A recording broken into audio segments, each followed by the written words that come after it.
at a ruin upon a hill outside the town. I found some shelter from a summer storm, an alcove in a wall, moss green and redolent of bats, but refuge from the wind and rain, an entrance once to what had been a home, a mansion large and spacious, now dream-wrecked, desolate. And as I stood there, pondering upon the mutability of stone, I thought I heard a haunting cry, insistent on the wind. "Oh sun, please let me in. Oh sun, please let me in." Just the soughing of the wind in the bending, keening pines. Just the rain, sibilant on old stones. Or was it something more? A voice trapped in the woof of time, imploring still and lingering at some door which stood where now I sheltered on a barren hill. At home, that night, I settled down to read, the bed lamp on. The night was warm, the storm had paused, and all was still outside, when something, someone, moved about, came tapping on the door. "Who's there?" I called. The tapping stopped, and then, entreating, came the voice again. "Oh son, please let me in." "Who's there? Who's there?" I cried, and crossed the cold stone floor, paused for a moment, hand on catch, then opened wide the door. Bright moonlight streamed across the sill and crept along the stair. I peered outside. To right and left, bright road returned my stare, but long before the dawn I heard the tapping once again. Not on the door this time, but nearer still, now tapping quickly on the window pane. I lay quite still and held my breath and thought, surely it's the old oak tree, leaves gently tapping on the glass, or a moth of some great beetle winging past.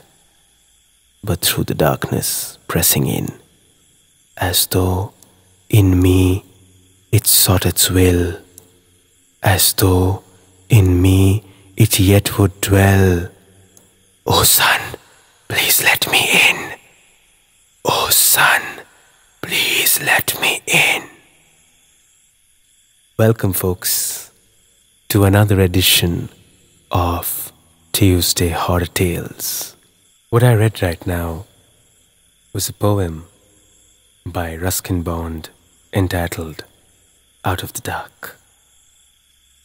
Tonight I will be sharing with you a short story by the same author entitled Topaz.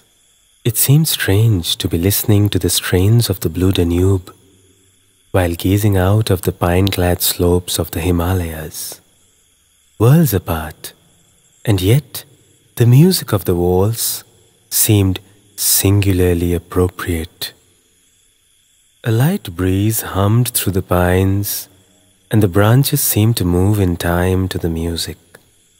The record player was new, but the records were old, picked up in a junk shop behind the mall. Below the pines there were oaks, and one oak tree in particular caught my eye. It was the biggest of the lot, and stood by itself on a little knoll below the cottage. The breeze was not strong enough to lift its heavy old branches, but something was moving, swinging gently from the tree, keeping time to the music of the waltz, dancing. It was someone hanging from the tree. A rope oscillated in the breeze, The body turned slowly, turned this way and that, and I saw the face of a girl, her hair hanging loose, her eyes sightless, hands and feet limp, just turning, while the waltz played on. I turned off the player and ran downstairs. A girl could not have reached it without climbing the tree. As I stood there, gazing up into the branches, someone spoke behind me. "What are you looking at?" I swung around. A girl stood in the clearing, facing me. A girl of 17 or 18, alive, healthy, with bright eyes and a tantalizing smile. She was lovely to look at. I hadn't seen such a pretty girl in years. "You startled me," I said. "You came up so unexpectedly." "Did you see anything in the tree?" she asked. "I thought I saw someone from my window. That's why I came down. Did you see anything?" "No," she shook her head, the smile leaving her face for a moment. "I don't see anything, but other people do. Sometimes." "What do they see?" "My sister." "Your sister?" "Yes. She hanged herself from this tree. It was many years ago, but sometimes you can see her hanging there." She spoke matter-of-factly. Whatever had happened seemed very remote to her. We both moved some distance away from the tree. Above the knoll, on a disused private tennis court, a relic from the hill station's colonial past, was a small stone bench. She sat down on it, and after a moment's hesitation, I sat down beside her. "Do you live close by?" I asked. "Further up the hill, my father has a small bakery." She told me her name, Hamida. She had 2 younger brothers. "You must have been quite small when your sister died," I asked. "Yes, but I remember her. She was pretty." "Like you?" She laughed in disbelief. "Oh, I'm nothing to her. You should have seen my sister." "Why did she kill herself?" I asked. "Because she did not want to live. That's the only reason, no? She was to have been married, but she loved someone else. Someone who was not of her own community. It's an old story, and the end is always sad, isn't it?" "Not always. But what happened to the boy, the one she loved? Did he kill himself too?" "No. He took a job in some other place. Jobs are not easy to get, are they?" "I don't know. I have never tried for one." "Then what do you do?" "I write stories." "Do people buy stories?"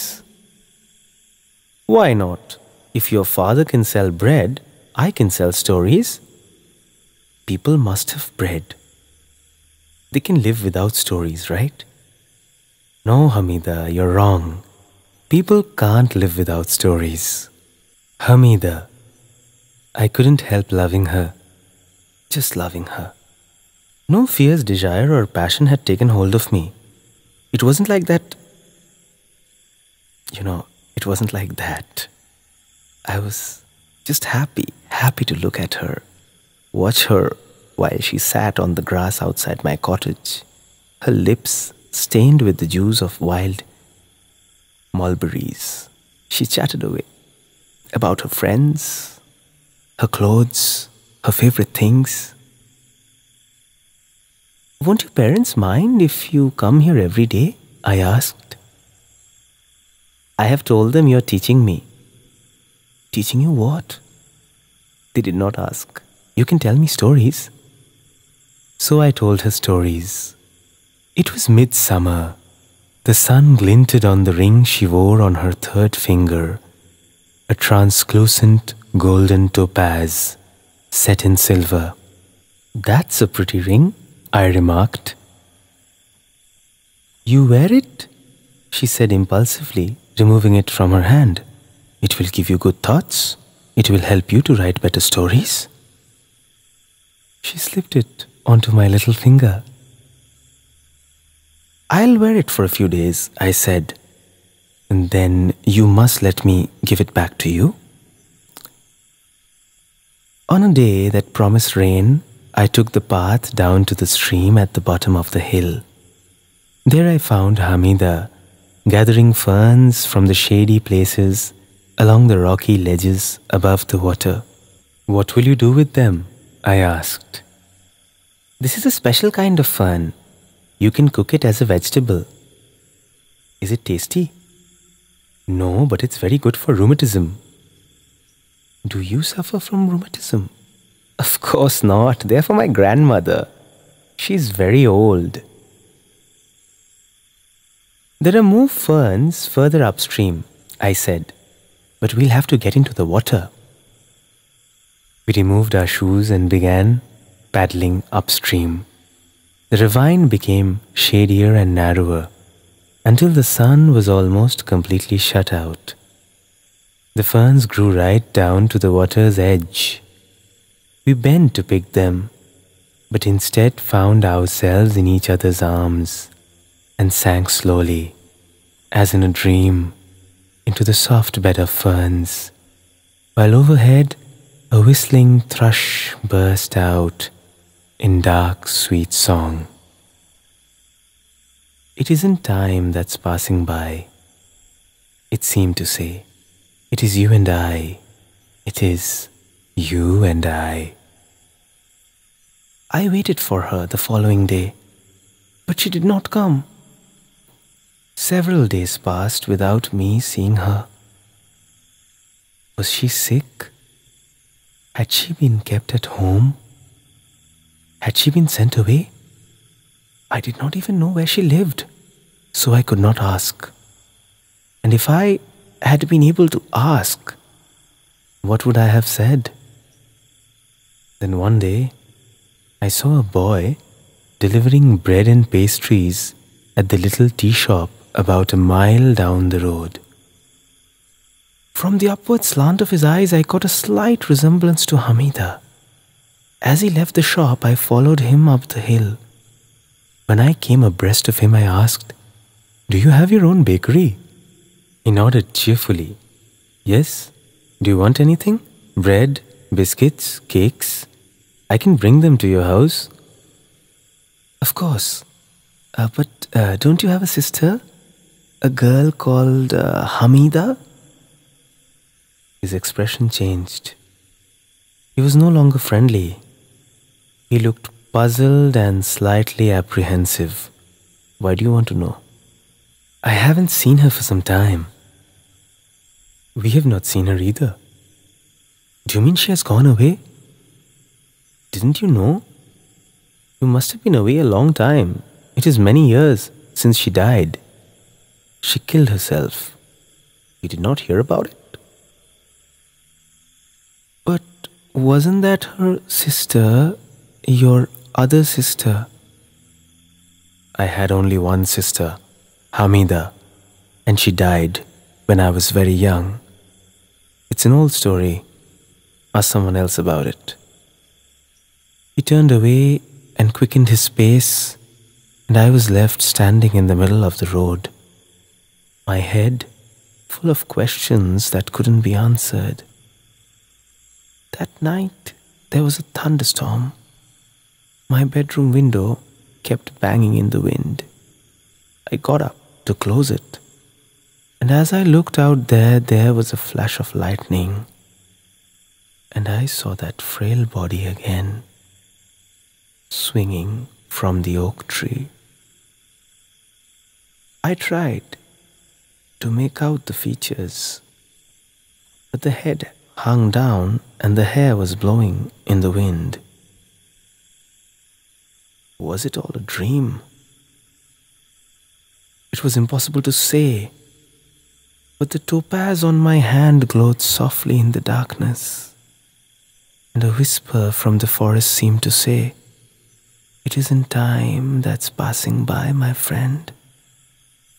It isn't time that's passing by, my friend. It's you and I. It's you and I." Life without love and love without life might seem redundant. What you heard right now